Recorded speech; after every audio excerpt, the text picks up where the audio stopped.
ఈ self destruction ఉంటే life is not worth living anyway, it's all hard work for nothing, then we die. So I might as well just give up. Anyway చచ్చిపోతాను, ఇప్పుడే చచ్చిపోతే పోదా అని అనుకుంటుంటాం.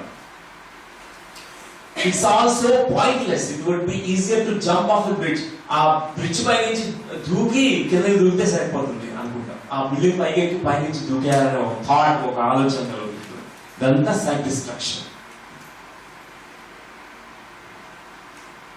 మీలో ఇట్లాంటి చిన్నప్పటి నుంచి ఒకసారి స్కాన్ చేయండి మీ యొక్క జ్ఞాపకాలు, మీ మెమరీస్. ఇట్లాంటి భావనలు ఎప్పుడైనా కలిగి ఉంటే సెల్ఫ్ డిస్ట్రక్షన్, ఆల్కహాల్ కాకపోయినా మిగతా వాటిలో ఇట్లా ఒక సూసైడల్ థాట్ రావడం కానీ మీకు వచ్చింటే డెఫినెట్లీగా ఈ యొక్క ఛాయలు ఉన్నాయన్నమాట. ఈ యొక్క రూట్ ఫియర్ కొంత పర్సెంటేజ్ ఉంది. తర్వాత 4వది లోభిత్వం, గ్రీడ్. లోభి అంటాం, గ్రీడ్, దురాశ. కరెక్ట్ వర్డ్ ఇస్ దురాశ. దురాశతో జీవించడం, ఇది కూడా ఒక root fear. Whole world is greedy. ఇప్పుడు ప్రపంచంలో అందరూ చూస్తే అందరూ గ్రీడీగా, ఎంత గ్రీడీ అంటే ఉన్న డబ్బులు సరిపోవు. వాడు ఏదో ప్రయత్నం చేస్తాడు, ₹1 మిలియన్ ఉంటే సరిపోవు, బిలియన్ కావాలంటున్నాడు, కోట్లు కోట్లు కోట్లు కోట్లు. ఇంకా వాడికి నెవర్ ఎండింగ్. వాడికి ఎంతగా అత్యాస, దురాశ, అంటే అత్యాస కూడా దురాశ, దాంతో జీవిస్తున్నారు. దాని యొక్క మూలం ఏంటి? తృప్తి లేదు. కానీ ఏ మెడిటేటర్లు చక్కని విలేజెస్ లో చూస్తుంటాము, వాళ్ళకి ఏమి లేదు, కట్టుకోవడానికి బట్టలు కూడా సరిగా ఉండవు, వాళ్ళకి నివసించడానికి గృహం కూడా ఉండదు. కానీ ఎంత ఆత్మ సంతృప్తితో జీవిస్తారంటే బికాజ్ వాళ్ళకి గ్రీడ్ లేదు కాబట్టి. Where there is a greed, there is scarcity. Greed creates scarcity. ఎందుకంటే గ్రీడ్ అనేది ఒక భయం, అని భయం నుంచి పుట్టింది greed. Abundance is created from your abundant feeling. Me inner abundance నుంచి, కంటెంట్మెంట్ నుంచి, చక్కని లోపల ఆత్మ సంతృప్తి నుంచి అబండెన్స్ క్రియేట్ అవుతుంది. సమృద్ధిగా జీవించడం అనేది క్రియేట్ అవుతుంది. సో ఈ గ్రీడ్ అనేది fear of not having enough. Fear of not having enough. తర్వాత there is never enough of what I want. నాకు సరిపోదు, నాట్ ఇనఫ్ అనే feeling. I want more and more and more and more and more and more. ఇది తిండి సరిపోదు. ఈ బట్టలు 10 బట్టలు ఉంటాయి వాడికి, కానీ సరిపోవు. 10 చెప్పులు ఉంటాయి, కానీ అది కూడా సరిపోవు. మళ్ళా కొత్త కొనుక్కుంటారు. ఒక 3 కార్లు ఉంటాయి, సరిపోవు. 4వ కారు, 5వ కారు కావాలి, బెంచ్ కార్ కావాలి, ఇది కావాలి, అది కావాలి. ఐప్యాడ్లు 4-5 ఉంటాయి, అది సరిపోవు. అన్ని అంతే, అన్ని మల్టిప్లికేషనే. వాడికి సంతృప్తి లేదు. ఒక ఇల్లు కాదు, 10 ఇల్లు ఉంటాయి, కానీ వాడికి సంతృప్తి లేదు. పెద్ద ఇల్లు ఉంటుంది, వాడికి సంతృప్తి లేదు. వాడు కొడుకునేమో చిన్న ప్లేస్, 6 feet వాడికి చాలు, కానీ పెద్ద ఇల్లు ఉంటుంది. ఎందుకు? అది కూడా గ్రీడ్. సో పాజిటివ్ పోల్ లో అపిటైట్ అంటే సంతృప్తి, అలవింగ్ అబండెన్స్. ఎప్పుడైతే పాజిటివ్ గా ట్రాన్స్ఫార్మ్ అవుతుందో గ్రీడ్, అబండెన్స్ అనేది మీకు లభిస్తుంది. మీరు మీకున్న దాన్ని సంతృప్తిగా స్వీకరిస్తారు, జీవించగలుగుతారు, గుర్తిస్తారు. Okay, I have this beautiful breath with me. నాకు ఏం లేదు, డబ్బులు లేవు, ఏం లేవు, కానీ బా ఎంత చక్కని శ్వాసం ఉందో నాకు, బా ఎంత బ్యూటిఫుల్. కూర్చుంటే సూక్ష్మ శరీరంతో నాకు బయటకు వెళ్ళి ఎంత హాయిగా నేను సూక్ష్మ శరీరాన్ని ఆనందం చేస్తున్నాను. వాడికి నా దగ్గర లేదు అనే భావనే ఉండదు. సంతృప్తిగా జీవనం నేర్చుకుంటాం. తర్వాత నెగటివ్ పోల్ అంటే ఒరాసిటీ, ఒరేషియస్ అప్డేట్. ఒరాసిటీ అంటే వాడికి ఎంత తిన్నా ఇంకా ఆకలి ఉంటూనే ఉంటుంది, ఎంత నీళ్ళు తాగినా ఇంకా దాహం ఉంటుంది, తీరని దాహము, తీరని ఆకలి, దురాశ. తర్వాత ఎటర్నల్ డిసాటిస్ఫాక్షన్, ఎప్పుడు డిసాటిస్ఫాక్షన్. వాడికి సాటిస్ఫాక్షన్ అనేదే లేదు. దేంట్లో సాటిస్ఫాక్షన్ ఉండదు. జాబ్ లో ఉండదు, ఇంట్లో పెళ్ళంతో ఉండదు, మొగుడుతో ఉండదు, ఎవరితో ఉండదు, పిల్లలతో ఉండరు, ఎవరితో సాటిస్ఫాక్షన్ లేదు. ఎప్పుడు డిసాటిస్ఫాక్షన్. వాళ్ళ నుంచి మాటలు కూడా అట్లాంటివి ఉంటాయి. నాకు ఇంకా కావాలి, ఇంకా కావాలి, ఇంకా కావాలి. ప్రేమిస్తుంటారు మీ కుటుంబీకులు, కానీ ఇది సరిపోవట్లేదు, ఇంకా ఎక్కువ, ఇంకా ప్రేమ కావాలి, ఇంకా కావాలి, ఇంకా కావాలి. సో తెలుగులో చూద్దాం. లోపిత్వం దురాశ. ఉన్నది సరిపోదేమో అన్న భయం. ఎంత ఉన్నా ఉన్నదాంతో తృప్తి పడకపోవడం, ఇంకా కావాలి, ఇంకా కావాలి, ఇంకా కావాలి అనుకోవడం. కావాలనుకోవడంలో తప్పులేదు, కానీ వాటి సాటిస్ఫాక్షన్ ఉండదు. ఇంకా ఇంకా కావాలి, ఇంకా కావాలి. నెగటివ్ పోల్లో అత్యాస, నిరంతర తృప్తి లేని. తర్వాత పాజిటివ్ పోల్లో ఎంతైనా స్వీకరించే తత్వం, సాఫల్యత కోసం అన్వేషణ. చక్కగా అన్నిటినీ ఆ మూమెంట్ లో ఎంజాయ్ చేయడం అనేది ఈ పాజిటివ్ గా మారినప్పుడు, ఈ గ్రీడ్ మారినప్పుడు అది లభిస్తుంది మనకి. ఆ గ్రీడ్ ఉన్నంత వరకు అది ఉండదు, ఆ తృప్తి అనేది ఉండదు. సో మూలం ఏంటంటే, చిన్నప్పుడు పిల్లల్ని ఎట్లా పెంచుతారంటే, తల్లిదండ్రులకి వాళ్ళు పిల్లలకి టైం ఇవ్వరు. చిన్నప్పుడే క్రష్ లో వేసేస్తారు.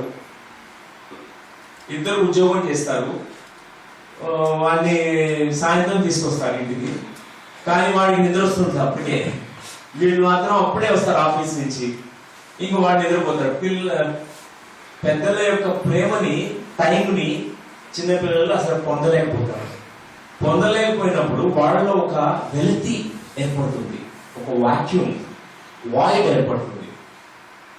వాడికి this is not enough love for me. General గా పేరెంట్స్, తల్లిదండ్రులు తెలివిగా ఏం చేస్తారంటే, వాళ్ళకి తెలుసు నా పిల్లవాడికి టైం ఇవ్వట్లేదు, వాడికి ప్రేమను అందించట్లేదు, వాడి అవసరాలు నేను సరిగ్గా ఇవ్వట్లేదు, ఈ రోజు వాడితో కూడా మాట్లాడలేదు అని తెలుసు వాడి లోపలికి. అందుకే వాళ్ళు వచ్చేటప్పుడు ఏం చేస్తారంటే, తెలివిగా బొమ్మలు కొనుక్కొని వస్తారు. బొమ్మతో వాడిని ప్లీజ్ చేద్దాం, ఈ రోజు ఈ బొమ్మ తీసుకొచ్చి వాడిని ప్లీజ్ చేద్దాం అనుకుంటారు. వాడి పిల్లవాడికి తెలుసు ఇది బొమ్మే, ఇది ప్రేమ కాదు, ఇది నాకు ఇది వద్దు. వాడు రిజెక్ట్ చేస్తాడు. నాకు వద్దు, నాకు ప్రేమే, మీ టైం నాతో ఆడుకోండి, నాతో టైం స్పెండ్ చేయండి, నాతో కొంత అవర్ నాతో ఉండండి అని వాడు అడుగుతాడు. కానీ స్లోగా ఏమవుతుందంటే, వాడు ఈ సబ్స్టిట్యూట్స్, ఈ టాయ్స్ ని యాక్సెప్ట్ చేసేస్తాడు.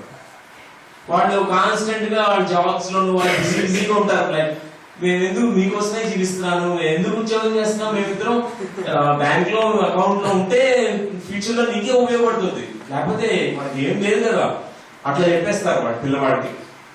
సో ఆ పిల్లవాడు మిస్ అవుతాడు మొత్తం. ఆ తల్లిదండ్రుల నుంచి ఆ ఆప్యాయత, ప్రేమ, అనురాగము, ముద్దులు, కౌగిలింతలు అన్ని మిస్ అవుతాడు. అది ఎంత ఇంపార్టెంట్ చూడండి. చిన్నపిల్లవాడికి ఏదైతే పొందలేడో, ఆ చిన్నపిల్లవాడికి లోపల వెలితి వచ్చేస్తుంది. ఆ వాక్యూమ్ ఫ్యూచర్ లో గ్రీడ్ గా ఫామ్ అవుతుంది. ఫ్యూచర్ లో ఏమవుతుందంటే, వాడికి ఎప్పుడు నెవర్ ఎండింగ్ అపిటైట్, ఏది సరిపోదు, అన్నిటికీ గ్రీడీగా అయిపోతాడు, క్లింగీగా అయిపోతాడు. ఫ్యూచర్ లో పిల్లవాడు పెద్దవాడు అవుతాడు, పెళ్లి అవుతుంది, ఆ పెళ్ళాం పట్ల క్లింగీగా అయిపోతాడు, నీడీగా అయిపోతాడు. ఆ పిల్లలకి ఫ్రీడమే ఉండదు, ఎప్పుడు పట్టుకుని ఉంటాడు. నీడీనెస్, క్లింగీనెస్, క్లీనింగ్నెస్ ఇవన్నీ అక్కడి నుంచే పుట్టాయి. So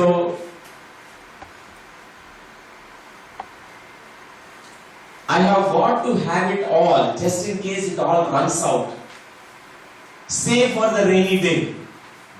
It may run out. అందుకే నాకు ఇప్పుడే ముందుగానే హోర్డింగ్ అన్ని తెచ్చుకొని ముందుగానే దాచిపెట్టుకోవాలి. నేను ఎట్లా స్క్విరల్స్ అట్లానే చేస్తాయి, ఉడతలు కూడా అవన్నీ మన రైనీ సీజన్ లో దాచిపెట్టుకుంటాయి. గ్రీడ్ ఉన్నప్పుడు కూడా మనం దాచిపెట్టుకోవడం అనే స్వభావం ఉంటుంది. మళ్ళీ ఇవన్నీ అయిపోతాయేమో, ఫుడ్ ఉండదు, ఇవన్నీ ఉండవు, బ్యాంక్ మనీ అయిపోతుంది, ఇవన్నీ ఫ్యూచర్ కోసం. ఇప్పుడేమో సఫర్ అవుతూ ఉండొచ్చు, ఫ్యూచర్ లో కోసం ఎప్పుడో 20 సంవత్సరాలు 40 సంవత్సరాల కోసం ఇప్పుడు అది మధ్యలో అర్థం లేకొచ్చి మొత్తం ఊడ్చిపెట్టుకోవచ్చు కూడా, ఏమన్నా కావచ్చు. సో లేకపోతే ఆ బ్యాంక్ ఎత్తేసేయచ్చు, అది లూట్ చేసేసేయచ్చు ఎవరైనా, ఏమైనా కావచ్చు. కానీ ప్రస్తుత క్షణంలో జీవించడం ఎప్పుడో ఫ్యూచర్ గురించి వాళ్ళు మాట్లాడుతుంటారు అనమాట. ఇది గ్రీడ్. ఈరోజు ఇంటలెక్చువల్ గ్రీడీనెస్ కూడా ఉంటుంది. ఇంటలెక్చువల్ గ్రీడ్ అంటే నెవర్ ఇనఫ్ నాలెడ్జ్. నాలెడ్జ్ కూడా బుక్స్ అది చదవాలి ఇంకా అన్ని గ్రీడీగా అయిపోతాం. అది కూడా కాదు, తృప్తిగా చదివింది కూడా చాలా ఆ జ్ఞానాన్ని చక్కగా స్వీకరించి చాలా ఆస్వాదించి తృప్తిగా ఉండాలి. ఒక చాప్టర్ చదివారనుకోండి బుక్ లో, సటోరి హ్యాపీగా ఫీల్ అవ్వాలి. దాంట్లో ఉన్న ఆ మధురాన్ని, ఆ మధుర జ్ఞానాన్ని స్వీకరించాలి. అట్లా అనమాట. ఆ గ్రీడీనెస్ ఉన్నప్పుడు అన్నింటిలో వ్యక్తపరచబడుతుంది. గ్రీడీగా అయిపోతాం. మెడిటేషన్ కూడా I have to do more meditation. Quality meditation correct గా మనం 3 గంటలు చేస్తే చాలండి. ఎవరైనా సరే 3 గంటలు చేస్తే చక్కగా సమాధి స్థితికి వెళ్ళడానికి మోర్ దెన్ ఎనఫ్. కానీ 6 గంటలు, 10 గంటలు, 20 గంటలు ఎప్పుడు ఇంకా దాంట్లోనే ధ్యానం అనే దాంట్లో ఉండక్కర్లేదు. మనం ఈ జీవితాన్ని కూడా జీవించడానికి మనం పుట్టాము. ఈ జీవితం అనేది చక్కగా అద్భుతం. ఎన్ని అడ్వెంచర్స్ ఉన్నాయి, ఎంత చక్కని ప్రకృతి, ఎంత చక్కని భౌతిక విశ్వం ఉందే మన చుట్టూరా. దాన్ని కూడా మనం ఆస్వాదించాలి. కాబట్టి గ్రీడీనెస్ క్వాలిటీ మెడిటేషన్ ఎవ్రీడే చేయాలా? ఎవ్రీడే చేయాలి. ఎట్లా అయితే ఇప్పుడు మీ కార్ ఉంది, మీ వెహికల్ ఉంది, దాన్ని రోజు పెట్రోల్ వేయించుకోవాలి కదా. మన బాడీ కూడా మన ప్రాణమయ క్వశ్చన్ కొంచెం ఫ్యూయల్ వేయాలంటే మెడిటేషన్, క్వాలిటీ మెడిటేషన్ కావాలి. Even if it is very little time. మీకు 40 నిమిషాలే వచ్చింది ఆ రోజు, 40 నిమిషాలు చేయండి. కానీ మినిమం మనం అంత కూర్చుంటే 1 అవర్ కూర్చుంటే దాన్ని రియల్ గా డీప్ గా వెళ్ళగలుగుతాం. అసలు క్వాలిటీ మెడిటేషన్ ఎలా చేయాలి అంటే సిన్సియారిటీతో చేయాలి, సీరియస్నెస్ తో చేయాలి, శ్రద్ధతో చేయాలి. ఒక రొటీన్ గా చేయకూడదు. ఏదో రొటీన్ గా ఈరోజు రోజు వెళ్ళి మొక్కుబడిగా దేవుడి గుడిలోకి వెళ్ళి మనం మొక్కున్నట్టు అట్లా కాదు. చాలా శ్రద్ధతో, సిన్సియారిటీతో, ఒక్కటే ధ్యేయంతో నన్ను నేను తెలుసుకోవాలి, నాలో ఉన్నటువంటి ఆ అనంతమైన విశ్వం మైక్రో కాసం ఏదైతే ఉందో నేను తెలుసుకోవాలి దాన్ని అనే ఆ ఒక్కటే ధ్యేయంతో, నన్ను నేను తెలుసుకోవాలి అనే ధ్యేయంతో చేయాలి, శ్రద్ధతో చేయాలి. అప్పుడు అది మనం అలైన్మెంట్ చేస్తే ఏమవుతుందంటే ఆ డిస్ట్రాక్షన్ థాట్స్ ఉండవు, ఆలోచనలు అటు ఇటు స్కాటర్ కావు, వెరీ ఫోకస్డ్ గా ఉంటుంది. ఒక పనిని ఏదైనా చేస్తామంటే ఫోకస్డ్ గా చేయండి, ఎంత సునాయాసంగా మీరు దాన్ని కంప్లీట్ చేస్తారు. అదే అన్ఫోకస్డ్ గా ఉండండి, ఫోకస్ లేదు, ఏకాగ్రత లేదు, ఆ రోజు ధ్యాస లేదు దాని మీద, పని మీద. ఎంత చేసినా అది 10 గంటలు పడుతుంది ఆ పని, చిన్న పని కూడా ప్రభావం అవుతుంది. ధ్యానం కూడా అంతే. మనం చక్కగా ధ్యాస, ఏకాగ్రత, కంప్లీట్ గా ఫోకస్ పెట్టి చేయాలి. దానికైనా బెస్ట్ పర్సన్ హుయామై సార్. హుయామై is the key, that is the golden key. చెప్పండి. అంటే థర్డ్ సోర్స్ లో 1 అవర్ చేయమన్నారు సార్, ఇప్పుడు 3 అవర్స్ చేయమంటారు. Okay, 1 hour is more than enough. 3 hours for those who want to experience the depths of the being, depths of the self. సమాధి స్థితి అంటే రాశారు బుక్కుల్లో, ఆ నిర్వికల్ప సమాధి, అదేదో రుచి చూడాలంటే 3 గంటలు చేయాలి. 1 గంటలో ఒక లెవెల్ వరకు టచ్ చేసి వచ్చేస్తుంటాం. 3 గంటలు అట్లీస్ట్ స్ట్రెచ్ కూర్చుంటే కానీ ఆ డీప్ గా మనం వెళ్ళి ఆ నిర్వికల్ప సమాధి అనే స్థితిని మనం పొందడానికి వీలవుతుంది 3 గంటలు చేస్తే. ఎట్లా అయితే ఒక్కొక్కసారి హాలిడే వస్తుంది అనుకోండి, అప్పుడు 3 గంటలు చేయొచ్చు. లేకపోతే 1 అవర్ ఇస్ మస్ట్ అనమాట. సార్ సమ్టైమ్ డే షెడ్యూల్ చాలా హెక్టిక్ ఉంటుంది సార్, అండ్ ఆ టెన్షన్ గురించి ఇలాంటి ఏబుల్ టు ఫోకస్. అలాంటి టైంలో గూగుల్ మెడిటేషన్ చేసిన అది మనం దానికి జస్టిస్ చేయలేము. అలాంటి టైంలో ఎట్లా how to come up with sir? Okay, actually when you are troubled, when you are in deep problems, that is the time you must meditate more. Because it gives you such a strength, inner strength, such an inner energy comes to you. But the same thing runs initially ఒక 10 minutes పడుతుంది. మామూలుగా బాగా regular practice చేసేవాడు ధ్యానంలో వాళ్ళు కూర్చోగానే with in 10 minutes tune అయిపోతారు meditation. ఎప్పుడైనా ఇట్లాంటి సంఘటనలు జరిగాయి, కొంచెం ప్రాబ్లమాటిక్ సిచ్యువేషన్స్, ఆ ట్యూన్ కావడానికి కొంత 15 నిమిషాలు పడుతుంది, కానీ కూర్చోవాలి. దానికి ఆ సంఘటనకి ఎట్లా సాల్వ్ చేసుకోవాలనే ఆ రిజల్యూషన్ నీకు వస్తుంది, ఆ సొల్యూషన్ నీకు వస్తుంది, స్ట్రెంగ్త్ మీకు కలుగుతుంది. కాబట్టి అవాయిడ్ చేయకూడదు అనమాట. ఒక 15 నిమిషాలు అటు ఇటు కొట్టుకుంటారు, కానీ ఒక దగ్గరికి వచ్చేసరికి ఆ స్టిల్గా అయిపోతారు. ఆ స్టిల్నెస్, ఆ నిశ్చల స్థితికి వచ్చిన తర్వాత ఇంకా మీకు కంటిన్యూ అయిపోవడం. సో దురహంకారం, దురాశ, లోభిత్వం, గ్రీడ్,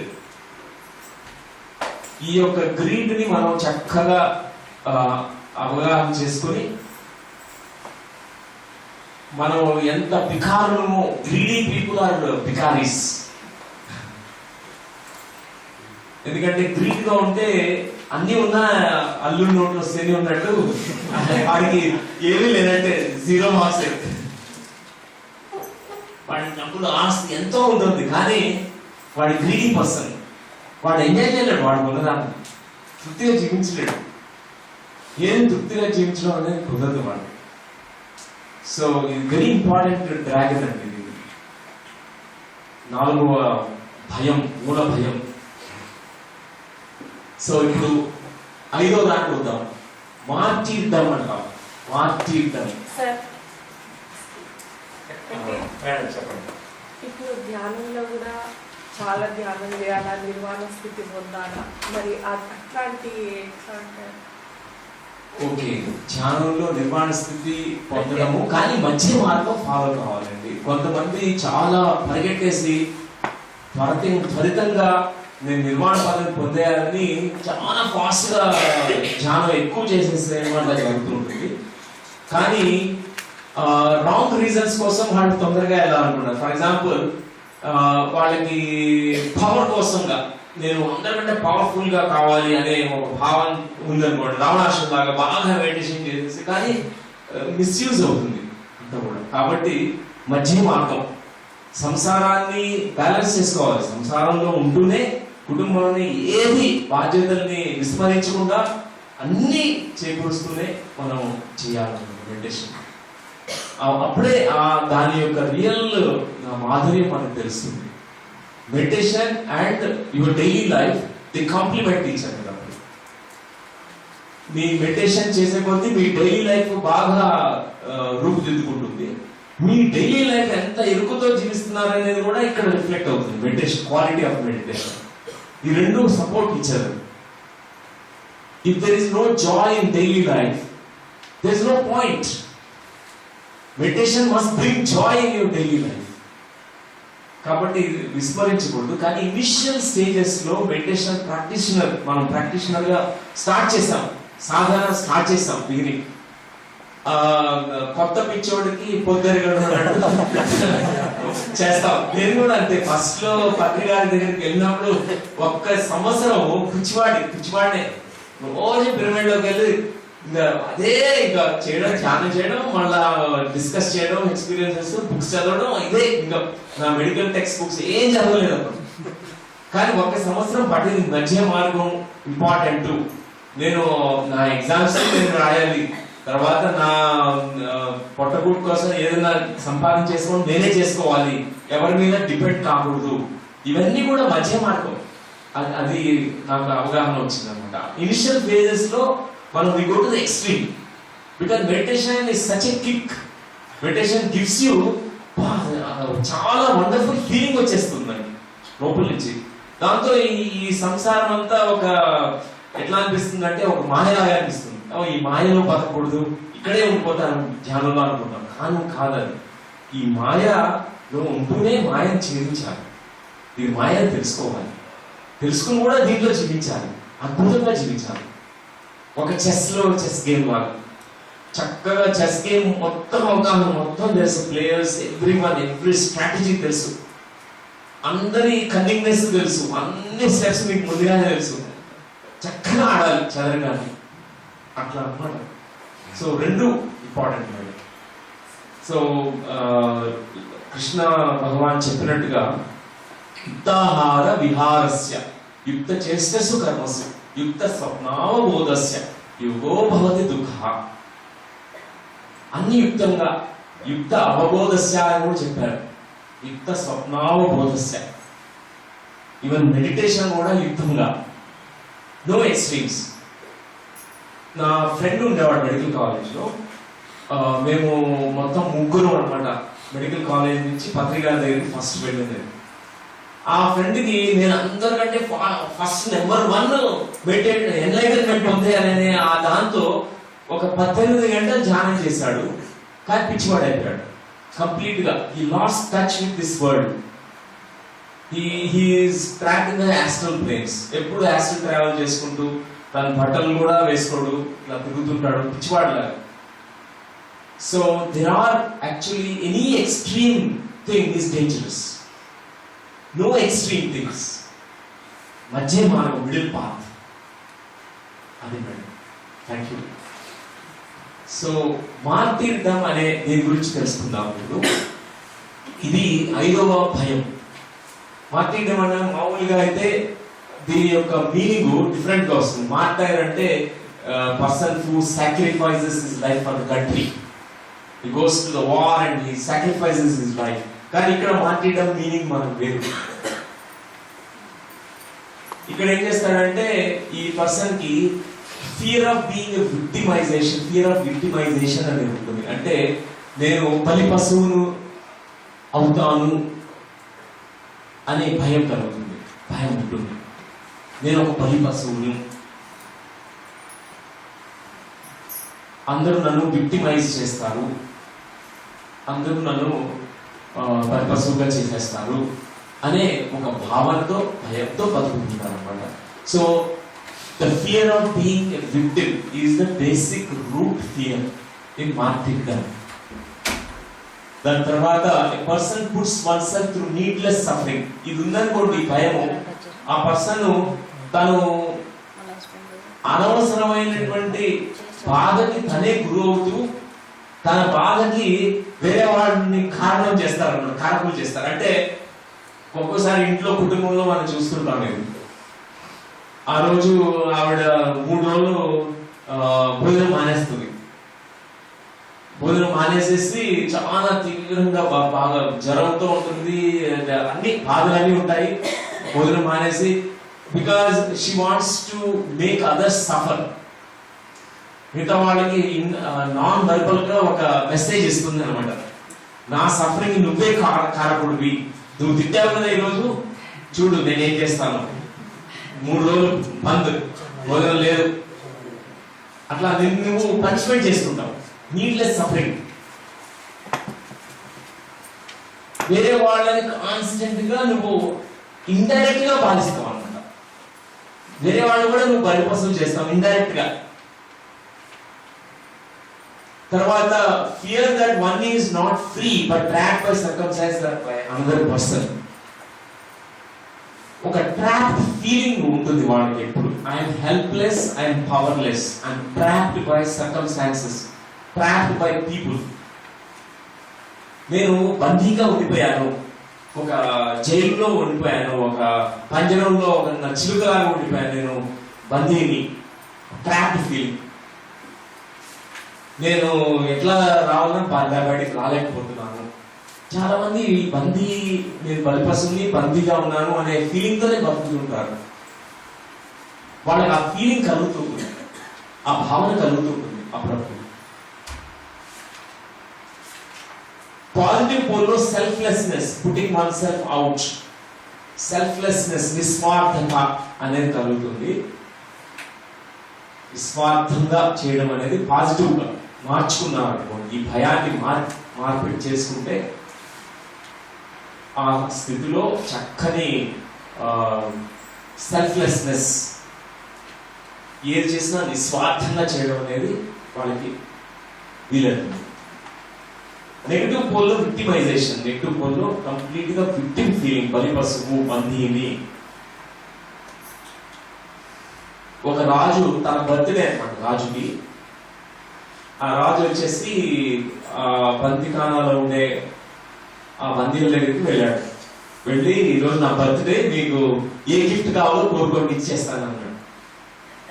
అందరూ కోరుకుంటున్నారు అనమాట, నాకు చొక్కా కావాలి, నాకు ప్యాంట్ కావాలి, నాకు డబ్బులు ఇంత కావాలి అట్లా. అందరూ ఎవరు కూడా నన్ను ఈ బందీని ప్రిజన్ నుంచి బయట రిలీజ్ చేయండి అని ఎప్పటికీ కోరుకోలేదు. సో చాలా మంది వరకు ఈ ఇంప్రిజన్డ్ ఫీలింగ్ తో బతుకుతుంటాం. మనం క్రియేట్ చేసుకుంటాం మైండ్ లో అసంప్షన్స్ పెట్టుకుని, దాంట్లోనే జీవిస్తాం ఒక బందీలాగా. I'm trapped by circumstances and victim of life.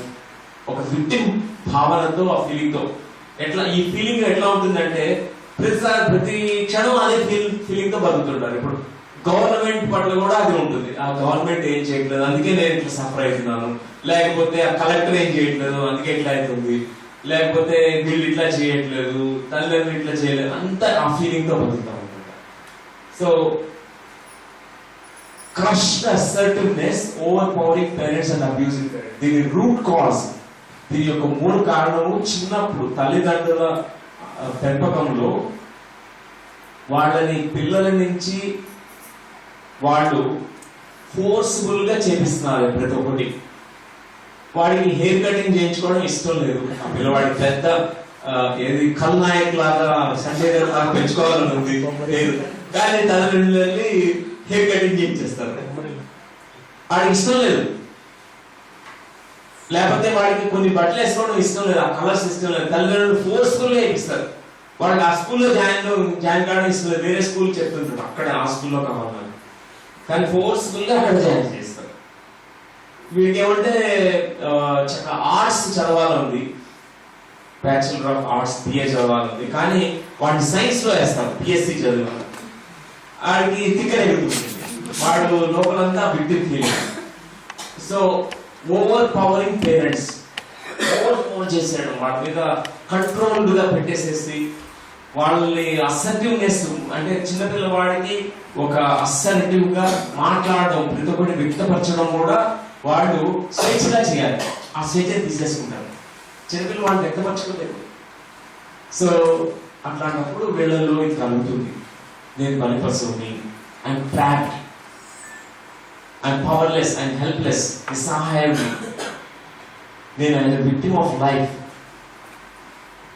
ఆ చిన్నప్పుడు formative years below 5 years age అప్పటికి ఇవన్నీ ఫార్మ్ అవుతాయండి. ఈ భయాల లోపలికి విత్తనాలు నాటుకుంటాయి. మళ్ళా మీరు స్కూల్ కాలేజ్ చదివేటప్పుడు అవి ఏం బయటకు రావు, అవన్నీ పెద్ద అయిన తర్వాత బయటకు వస్తాయి. ఆ విత్తనం పెద్ద వృక్షం అవుతుంది, ఆ భయం పెద్ద వృక్షం అవుతుంది, ఆ విక్టిమ్ ఫీలింగ్ అప్పుడు బయటకు వస్తుంది. సో తెలుగులో చూద్దామండి, ఆశయం కోసం ప్రాణాలు అర్పించే తత్వం కాదు, ఇది మార్టిగ్నము, ఇది కరెక్ట్ ట్రాన్స్లేషన్ కాదు, అంటే మామూలుగా లిటరల్ ట్రాన్స్లేషన్ ఇది, కానీ మనం చెప్పినది విక్టిమ్ ఫీలింగ్ అన్నమాట. సో బలి పశువు అయిపోతానో ఏమోనన్న భయం, అనవసరంగా కష్టాలను కొని తెచ్చుకోవడం, పరిస్థితులకో కొందరు మనుషులకో బందీని అయిపోయి ఉన్నానన్న భావంతో ఉండడం. చాలా డిఫికల్ట్ ట్రాన్స్లేషన్. అంటే మామూలుగా నా తలరా తింటే, నా ఫేట్ తింటే, నా తలరా తింటే ఇట్లా తగలడింది, నేనేం చేసుకోలేను అంటే, నేను ఆయన విక్టిమ్ ఆఫ్ లైఫ్. తర్వాత నెగటివ్ పోల్లో ఎవరినో బలిపశువుని చేయడం, వాళ్ళు వేరే వాళ్ళని కూడా బలిపశువుని చేస్తారు. వాళ్ళు అది కాబట్టి they put them in needless suffering, అంటే దే ఇండైరెక్ట్లీ వాళ్ళని సఫరింగ్ గో త్రూ చేసేట్టు చేస్తారు. పిల్లల్ని చిన్నప్పుడు బాధకు గురి చేసినప్పుడు ఏదో విధంగా వాడు పెద్దవాళ్ళు అయినప్పుడు పెద్దవాళ్ళని వాళ్ళని బాధకు గురి చేస్తారు. వాళ్ళు ఏమైతే పేరెంట్స్ ఇచ్చారో అదంతా వాళ్ళు ఇచ్చేస్తారు. వాడు ఉద్యోగం రాకుండా ఫెయిల్ అవుతాడు, వాడు మ్యారేజ్ ఫెయిల్యూరు, వాడు చాలా కష్టాల్లో ఇరుక్కుపోయి ఆ తల్లిదండ్రులకి ఇండైరెక్ట్ గా చెప్తాడు, నువ్వు చేసావుగా చిన్నప్పుడు ఈ బాధ ఇప్పుడు నువ్వు కూడా గోత్రుగా. దీన్నే డిసప్రూవల్ సిండ్రోమ్ అంటాం, పేరెంటల్ డిసప్రూవల్ సిండ్రోమ్. సో బలిపశువుని చేయడం వేరే వాళ్ళని. తర్వాత సత్యధ్రువం, సభ్యత్వం, నిస్వార్థత అన్నింటిలోకి ప్రవేశిస్తూ ఉండడం. నిస్వార్థత, selflessness, putting your self out, అన్నిటికీ నువ్వు ఉండడం గ్రేట్ కాజ్ కోసం. దాని మూలం ఏ ఎంపికలు చేసుకోకుండా ఉండడం. చిన్నప్పుడు చాయిస్లెస్నెస్, పేరెంట్స్ ఫోర్స్ఫుల్ గా నిన్ను నీ చాయిస్ లేకుండా వాళ్ళే చూస్ చేస్తుంటారు. మీకు నువ్వు 3-4 బ్రదర్స్ ఆ సిస్టర్స్ అనుకోండి, మీకు చాయిస్ లేదు. మీ ఎల్డర్ సిస్టర్ క్లోజ్ మీరు వేసుకోవాలి, మీ కొత్త క్లోజ్ లేవు. మీ ఎల్డర్ బ్రదర్ మోటా భాయ్ చొక్కాలు వేసుకోవాలి. వాళ్ళు ఆడుకున్న బొమ్మలు మీరు ఆడుకోవాలి, కొత్త బొమ్మలు మీకు కొనియరు. అన్ని మీకు ట్రాన్స్ఫర్ అవుతాయి అనమాట. వాడికి న్యూ చాయిసెస్ లేవు, వాడికి కొత్తగా ఎంపికలు చేసుకోవాలి. నాకు ఈ టాయ్తో ఆడుకోవాలని వాడికి లేదు. వాడికి చాయిస్ ఇవ్వరు. You are suppose to wear your brother's clothes, అంతే. అట్లా ఈ స్కూల్లో జాయిన్ కావాలి. వాడు పెళ్ళికి వస్తాడు, పేరెంట్స్ చెప్తారు నీకు ఎట్లా సెలెక్ట్ చేసుకోవడం తెలియదు, నీ పెళ్ళాన్ని నేను సెలెక్ట్ చేస్తాను నీకు అని చెప్పి వాడు సెలెక్ట్ చేస్తాడు. బొమ్మరిల్లు మూవీ. సో పిల్లలకి నేను ఐఎమ్ బలి పశువు, ఐఎమ్ విక్టిమ్ అనే ఫీలింగ్ కలుగుతుంది. ఇది వచ్చేస్తుంది. తనను తాను బలంగా ప్రకటించుకోకుండా ఉండడం. చిన్నప్పటి నుంచి lack of expression, lack of assertiveness. దాన్ని కూడా పేరెంట్స్ ఓవర్ పవర్ చేయడం వల్ల, కంట్రోల్ చేయడం వల్ల చిన్నపిల్లల్ని అది అసర్టివ్నెస్ ఉండదు. వాళ్ళని వ్యక్తపరచుకోలేరు ప్రాపర్ గా. సో మార్టిండమ్ అంటే nobody loves me, I'm the only one who cares, I always have to do it alone. Nobody loves me, నేనైతే అందరినీ ప్రేమిస్తాను, అందరినీ కేర్ చేసుకుంటాను, ఎవరికి నాకు నా పట్ల ప్రేమ లేదు, నేను అలోన్, నేను ఒక లోన్లీ ప్రేమలోని. ఇప్పుడు 6వ దానికి వద్దాం. ఇప్పుడు మొదటిది చెప్పండి. మొదటిది ఆత్మన్యూనత భావం, లో సెల్ఫ్ ఎస్టీమ్, లో సెల్ఫ్ కాన్ఫిడెన్స్, లో సెల్ఫ్ ఇమేజ్. ఆత్మన్యూనత భావం, సెల్ఫ్ డెప్రికేషన్. సెల్ఫ్ డెప్రికేషన్ అది ఉందనుకోండి, మనం అన్ని సారీ చెప్తున్నాం, apologising, sorry sorry sorry sorry, ఇదే ఉంటుంది ఎప్పుడు. తను తాను తక్కువగా చేసుకోవడం. ఓకే, అన్ని self deprecation is the doorway for failures అంటాం. అంటే అదొక ద్వారం, ఫెయిల్యూర్ కావడానికి ద్వారం అనమాట. ఎందుకంటే ప్రతి ఒక్కటి మంచి మంచి అవకాశాలు, ఆపర్చునిటీస్ వస్తుంటాయి to grow physically, mentally, emotionally, spiritually, at all levels. కానీ అన్ని సాబటాజ్ చేస్తాం సెల్ఫ్ డెప్రికేషన్ వల్ల. నువ్వు ఇన్ఫీరియర్ గా ఫీల్ కావడం వల్ల అన్ని స్టాప్ చేసేసుకుంటావు. నీకు జరిగే గొప్ప చక్కని మంచి జీవితం ఏదైతే రాబోతుందో దాని అంతా సాబటాజ్ చేసుకుంటావు. రెండవది దురహంకారం. దురహంకారం సుపీరియారిటీ కాంప్లెక్షన్, దీనికి ఆపోజిట్. ఇది ఇన్ఫీరియారిటీ కాంప్లెక్షన్, అనేది సుపీరియారిటీ కాంప్లెక్షన్. ఇది కూడా నియమబద్ధమైనటువంటి ప్రేమ వలన, కండిషనల్ లవ్ వలన వస్తుంది, కలుగుతుంది చిన్నపిల్లవాడికి. అండ్ ఇది ఉన్నప్పుడు కూడా ఒక ముసుగు ఉంటుంది, దురహంకారం ముసుగు వేసుకుని ఎప్పుడు కూడా వేరే వాళ్ళ కోసం జీవిస్తుంటారు. వాళ్ళ జీవితాన్ని వాళ్ళు జీవించరు. ఎండ్ ఆఫ్ ది లైఫ్ వాళ్ళకి ఒక బాధతో చనిపోవడంతో జరుగుతుంది అన్నమాట. ఎందుకంటే ఇంతవరకు నేను ఏం జీవించాను, వేరే వాళ్ళ కోసం జీవించాను, సంఘాల కోసం జీవించాను, నా గురించి నా కోసం ఒక్క క్షణం కూడా జీవించలేదే అనే భావన వాళ్ళకి కలిగి బాధపడతారు. ఆరోగెన్స్, దురహంకారం ఉన్నప్పుడు ఎప్పుడు కూడా మనం సుపీరియర్ గా, అందరికంటే సుపీరియర్. వీళ్ళు చాలా పెయిన్ లో ఉంటారు, లోపల లాట్ ఆఫ్ పెయిన్ ఉంటుంది, లోపల చాలా బాధ ఉంటుంది, ఆత్మ న్యూనత భావం అనే బాధ కూడా ఉంటుంది వాళ్ళకి. కానీ పైన ఒక ముసుగు. తర్వాత మూడవది సెల్ఫ్ డిస్ట్రక్షన్, ఆత్మ విధ్వంసం. ఆత్మ విధ్వంసనం అనే ఈ డ్రాగన్ రూట్ ఫియర్ మనకు ఉన్నప్పుడు మనం లైఫ్ కి వాల్యూ లేదు, మీనింగ్ లేదు అనే భావన మనకు కలుగుతుంది, ఆ భయం ఉంటుంది. Life has no meaning, life has no purpose, life has no value, life has no significance. ఆ భావంతో సూసైడల్ టెండెన్సీస్, దాని తర్వాత alcohol, drug abuse, daredevil acts, accidents and suicidal attempts, depression లోకి వెళ్ళిపోవడం, ఇవన్నీ కూడా జరుగుతాయి. ఇది మూల కారణం కూడా మరి తల్లిదండ్రుల పెంపకం నుంచే వస్తుంది.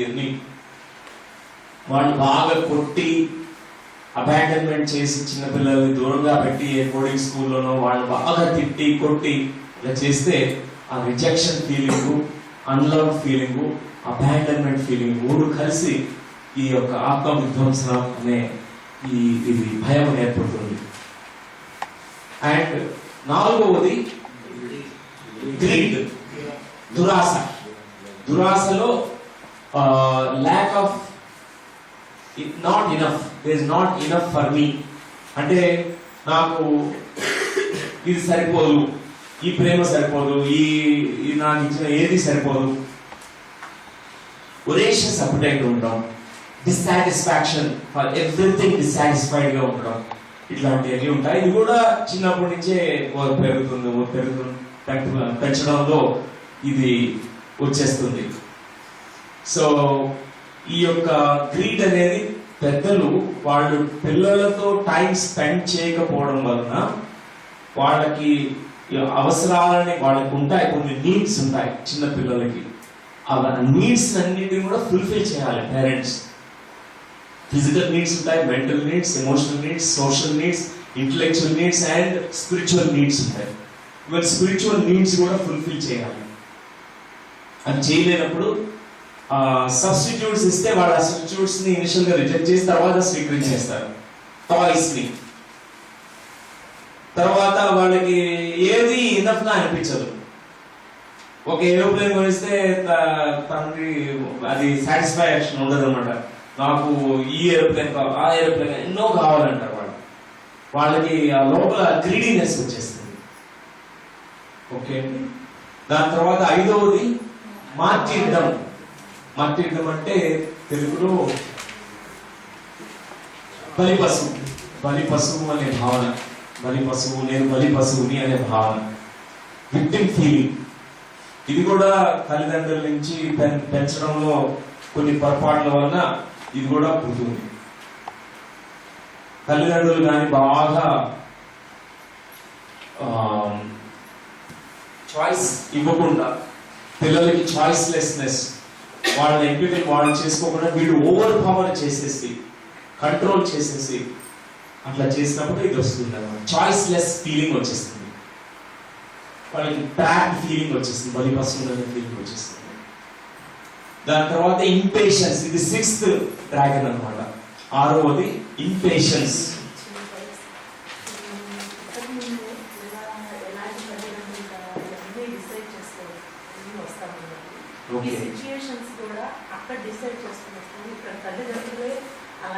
ఓకే, మన లైఫ్ స్క్రిప్ట్ లో, లైఫ్ డిజైన్స్ లో ఇట్లా నెగటివ్ డిజైన్స్ మనం ఎప్పుడు సృష్టించుకుని రావు అనమాట. వెరీ ఎక్సెప్షనల్లీ రేర్ కేసెస్ లో అట్లా నన్ను బాగా కొట్టే తిట్టే పేరెంట్స్ కావాలని చూస్ చేసుకుని వస్తారు. కానీ మామూలుగా అయితే ఎవరు అట్లా లెసన్స్ చూస్ చేసుకుంటారు, వాళ్ళు నేర్చుకోవాల్సిన పాఠాలు చూస్ చేసుకుంటారు. ఈ లైఫ్ లో నా యొక్క శక్తి సామర్థ్యాన్ని కంప్లీట్ గా నేను అర్థం చేసుకునే విధంగా నేను నా లైఫ్ ఆ లెసన్ ని నేను డిసైడ్ చేసుకున్నాను, స్క్రిప్ట్ లో రాసుకుంటాను. లైఫ్ లెసన్ ని ప్లాన్ చేసుకుంటాను. లేకపోతే నిస్వార్థంతో ఎట్లా జీవించాలి, లేకపోతే అహంకార రాహిత్యంతో ఎట్లా జీవించాలి, అట్లాంటి పాఠాలు చూస్ చేసుకుంటారు. అంతేగాని ఇట్లా నన్ను వీళ్ళు బాగా కొట్టాలి, వీళ్ళ దగ్గరే పుట్టాలి, అట్లా వెరీ రేర్ డిజైన్స్, అవి వెరీ రేర్. తల్లిదండ్రులు చూస్ చేసుకుంటాము, పాఠాలు చూస్ చేసుకుని వస్తాము ఆ తల్లిదండ్రుల దగ్గరికి.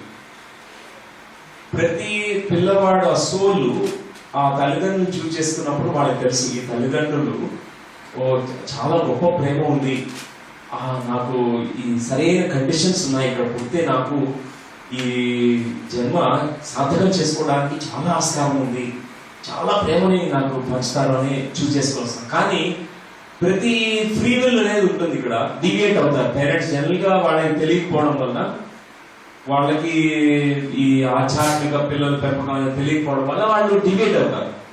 డిబేట్ అయ్యి ఏది ఇవ్వకూడదో అది ఇస్తారనమాట. కొన్ని wrong words, wrong behaviours, wrong actions, wrong punishments ఇవన్నీ కూడా లోపల ఇంప్రింట్స్ ఫామ్ అయిపోతాయి. ఎవరైతే ఏ పేరెంట్స్ అయితే చిన్నపిల్లలకి చక్కగా అన్కండిషనల్ లవ్ ఇస్తారో, ఫ్రీడమ్ ఇస్తారో, వాళ్ళకి కావలసిన అన్ని అవసరాలని మీరు చక్కగా తీరుస్తారో ఫార్మేటివ్ ఇయర్స్ లో, బిలో 5 years ఏజ్, ఆ చిల్డ్రన్ ఎన్లైటెడ్ చిల్డ్రన్ గా పెరుగుతారు అనమాట. గొప్ప ఎన్లైటెడ్ మాస్టర్స్, జీనియస్ గా పెరుగుతారు, పెద్ద జీనియస్ అవుతారు ఒక్క చిన్న పిల్లవాడు. వాళ్ళ యొక్క లైఫ్ డిజైన్ ని చిన్నప్పటి నుంచే వాళ్ళు అలైన్ అయ్యి చక్కగా వాళ్ళు దాన్ని నిర్వర్తించడానికి, దాన్ని చక్కగా జీవించడానికి ప్రయత్నం చేస్తారు చిన్నప్పటి నుంచి. అది ప్రతి పిల్లవాడు చేస్తాడు. కానీ ఆధ్యాత్మిక పిల్లల పెంపకం అనేది వెరీ ఇంపార్టెంట్. జనరల్ గా ఏంటంటే ఇది జస్టిఫికేషన్ లాగా, ఓ నేను ఇట్లా డిసైడ్ చేసుకుని వచ్చాను వీళ్ళు ఇంతే, అట్లా కూడా కాదు. మోస్ట్ ఆఫ్ ది టైమ్స్ పెద్దవాళ్ళకి తెలియదు, వాడు మెడిటేటర్స్ కాదు, వాళ్ళకి ఎరుక లేదు, వాళ్ళకి సర్వైవల్ ఫియర్స్ ఉన్నాయి. ఎందుకు చేస్తున్నారో మోస్ట్లీ పేరెంట్స్ తెలియదు. ఏదో ఒక హర్డ్ మెంటాలిటీ ఉంటుంది. అంటే ఈ ఏజ్ రాగానే పెళ్లి చేసుకోవాలి, పిల్లలు పుట్టించాలి, జాబ్ చేయాలి, పెద్దవాళ్ళు అవ్వాలి, చచ్చిపోవాలి, అంతే లైఫ్. అంతే ఇంతే లైఫ్. దీని ఏంటి, దీని సూక్ష్మం ఏంటి, ఎందుకు జీవిస్తున్నాం, దీన్ని అది ఉండదు అనమాట. సర్వైవల్ మోడ్ లో జీవించడం, ఆటోమేటిక్ పైలట్ మోడ్ అంటాం. కానీ ఎవరికైతే ఇది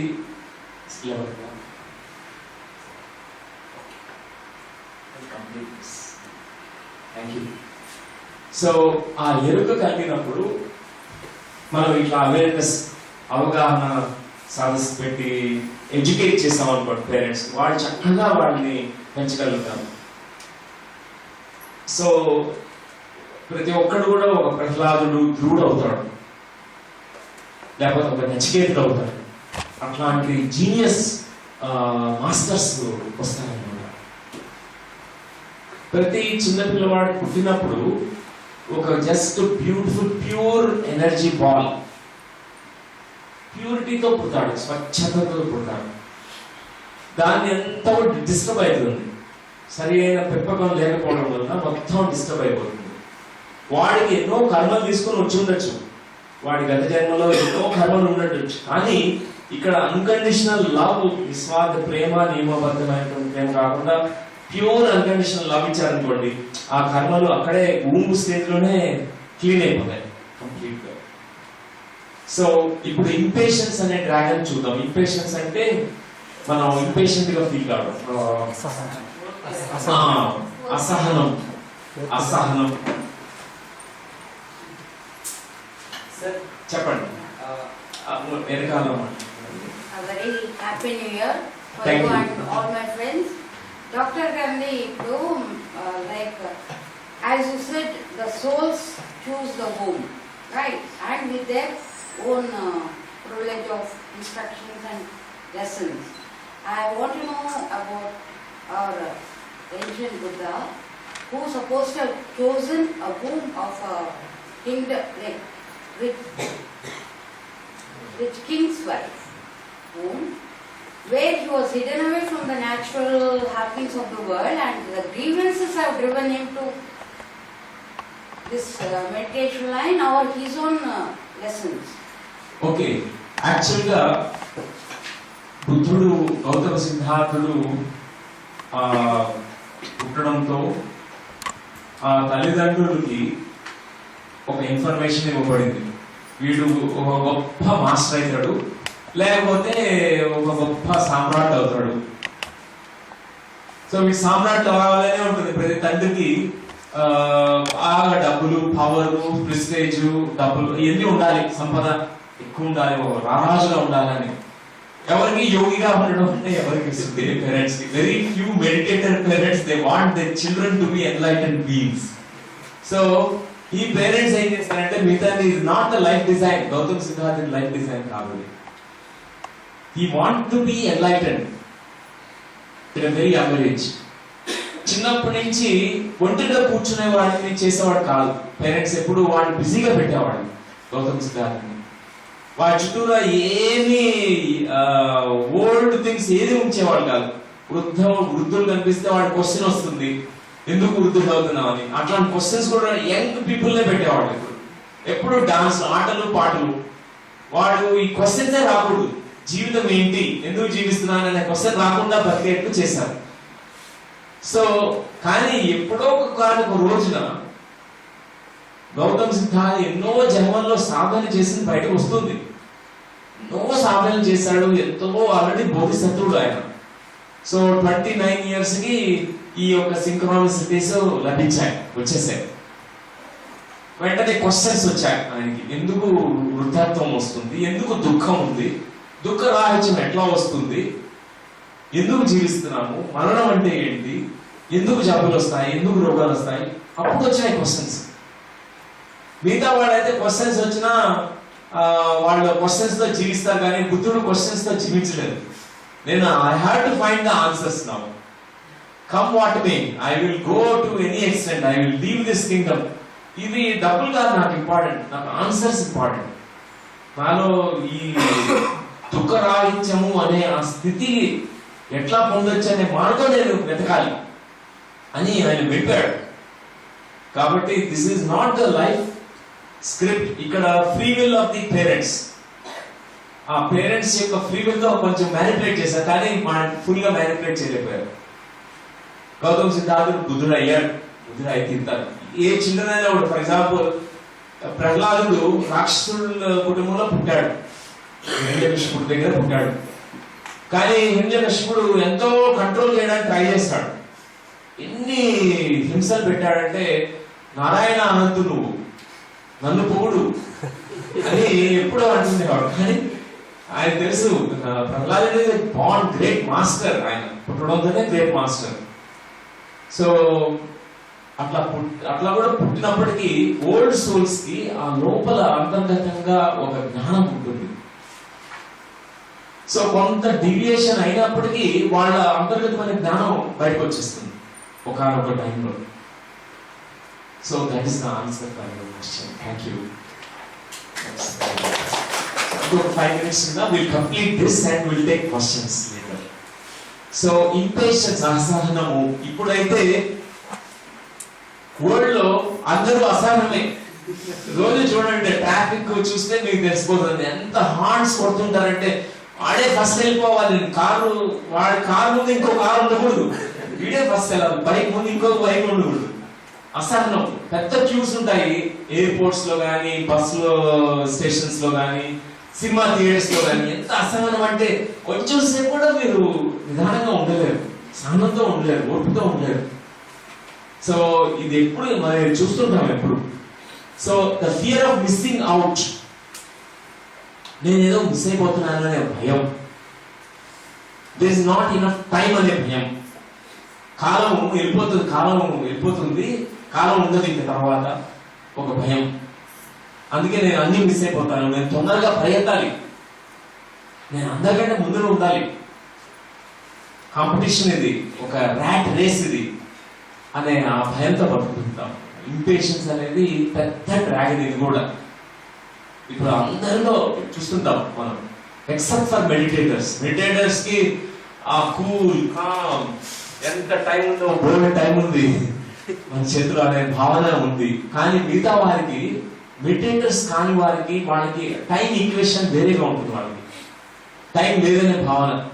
మెడిటేటర్స్ కి అప్ప ఎంత టైం ఉందో, శాశ్వతం, everything is eternal, there is plenty of time, abundance of time for everything అనే భావన మెడిటేటర్ లో కలుగుతుంది.